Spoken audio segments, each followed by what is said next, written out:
Hello मेरे प्यारे दोस्तों, कैसे हो आप लोग। आज हम लोग देखेंगे अपने ड्रामा पोर्शन का एक्ट 4, मर्चेंट ऑफ वेनिस का एक्ट 4। अगर आपने एक्ट 3 नहीं देखा है तो प्लीज़ चेक इट आउट, हमारे चैनल पे उसकी वीडियो पड़ी होगी, आप जाके उसको देखो। उसी एक्ट की तरह आज हम लोग इस एक्ट को भी देखेंगे, इसको डिटेल्ड हर चीज़ इसके बारे में समझेंगे और आखिरी तक वीडियो में बने रहना ताकि आपको ये पूरी चीज़ समझ आ जाए और बिना आपको ज़्यादा बुक उठाए हुए ये चीज़ आप सुन के अपना एग्ज़ाम में लिखाओ तो आपके 95 प्लस मार्क्स तो गारंटीड कंफर्म है। बस मेरी आपसे रिक्वेस्ट ये है कि एंड तक ज़रूर बने रहना और जो जो मैं आपको बता रहा हूँ समरी, उसको ढंग से अच्छे से गौर से सुनना, ठीक है। शुरू करते हैं अपना पार्ट। तो अब यहाँ पे आप अपने साथ कुछ पेंसिल या कॉपी लेके बैठ सकते हो। अगर आपको कुछ इंपॉर्टेंट इसमें नोट करने वाले पॉइंट हो, जो कि मैं बोलूँगा नहीं कि आप इसको इंपॉर्टेंट करो, लेकिन आपको जो इंपॉर्टेंट लगे उसको फटाफट नोट करते चले जाना, ठीक है। शुरू होता है आपका एक्ट 4। एक्ट 4 स्टार्ट होता है वेनिशियन कोर्ट ऑफ जस्टिस, मतलब जहाँ पे वो वेनिस में कोर्ट होता है, जैसे आपका हाई कोर्ट हो गया, सिविल कोर्ट हो गया, वैसे ही वहाँ पे एक कोर्ट था, ड्यूक हैं और वहाँ पे कई सारे बड़े लोग वेनिस के बैठे हुए हैं। और वहाँ के ड्यूक ने एंटोनियो और शाइलॉक के बीच में जो बॉन्ड थी उसके बारे में सबको बता रहे हैं। और ये भी बहुत पत्थर दिल से, बहुत दुखी अंदाज से कह रहे हैं कि अब एंटोनियो को बचाने के लिए हमारे पास कोई रास्ता नहीं है। क्योंकि देखिए, एंटोनियो का जो कैरेक्टर है वो पूरे वेनिस में बहुत अच्छा था, सब लोग उसे बहुत अच्छा मानते थे, लेकिन शाइलॉक अपनी क्रूएलनेस की वजह से बस उसको मारने पे तुला हुआ था बिल्कुल।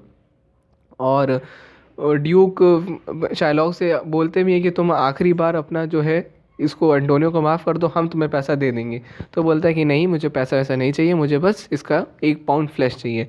वहीं पे बसानियो आता है, बसानियो उससे बोलता है कि मैं तुम्हें डबल दूंगा, ट्रिपल दूंगा अमाउंट, 6000 पाउंड तुम ले लो और एंटोनियो की लाइफ छोड़ दो। लेकिन शाइलॉक बोलता है नहीं, टाइम अप हो चुका है, अब मेरा दिमाग नहीं चेंज होगा, चाहे तुम मुझे इसका 6 गुना भी पैसा दोगे तो भी मैं नहीं करूँगा। और इसी के डिफेंस में शाइलॉक ड्यूक से बोलता है कि क्या जो क्रिश्चियन ज्यूज़ के ऊपर जो अत्याचार करते हैं या उनको टॉर्चर करते हैं, और क्या कभी आपने देखा है कि किसी क्रिश्चियन ने कभी किसी ज्यू को ऐसे खाली छोड़ दिया हो, बिना माफ़ किए छोड़ दिया हो। वो लोग नहीं छोड़ते तो मैं भी नहीं छोड़ूंगा और मैं लोन नहीं लेने वाला हूँ अब आगे। फिर उसके बाद बोलते हैं कि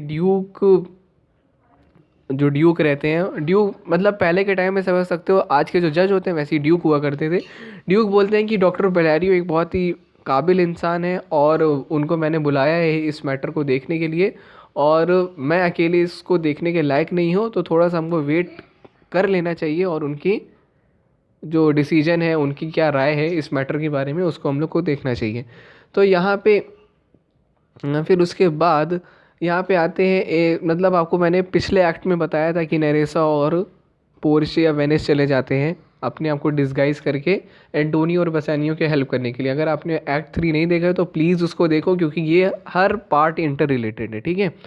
तो यहाँ पे नेरेसा एक आदमियों के कपड़े में भेस बदल के आती है और अपने साथ एक लेटर रहता है, और वो कहती है लेटर में कि डॉक्टर बेलारियो ने, वो तो नहीं आ पाए लेकिन उन्होंने एक रिकमेंडेशन की है, एक डॉक्टर बेल्थेज़ार हैं, एक बहुत हाईली इंटेलिजेंट पर्सन है, उन्होंने इस केस को देखने के लिए कहा है। और बेलारियो यहाँ पे आ नहीं सके, उनकी कुछ तबीयत ख़राब थी, तो उन्होंने इन डॉक्टर को रेफ़र किया है, इन लॉयर को रेफ़र किया है कि इस मामले की जांच करें।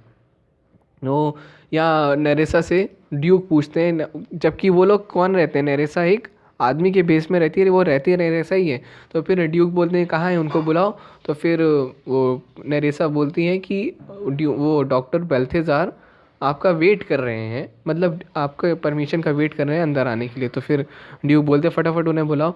तो बेल्थेज़ार कोई और नहीं होता, पोर्शिया ही रहती है, जिन्होंने बेल्थेज़ार, डॉक्टर बेल्थेज़ार के रूप में, एक आदमी के रूप में अपने आप को डिस्गाइज कर लिया था उन लोगों की हेल्प करने के लिए। बेल्थेज़ार पूरा सब, बेल्थेज़ार ए आप पोर्शिया भी समझ सकते हो।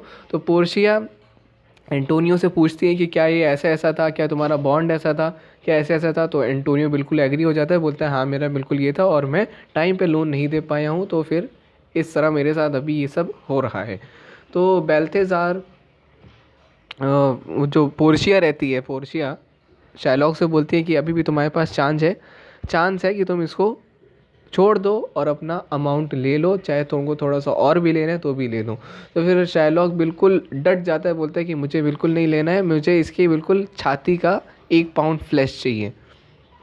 और तो फिर उसके बाद वो अपना छुरा वूरा तेज़ करने लगता है, स्केल से मेजर करने लगता है कहाँ से क्या काटना है।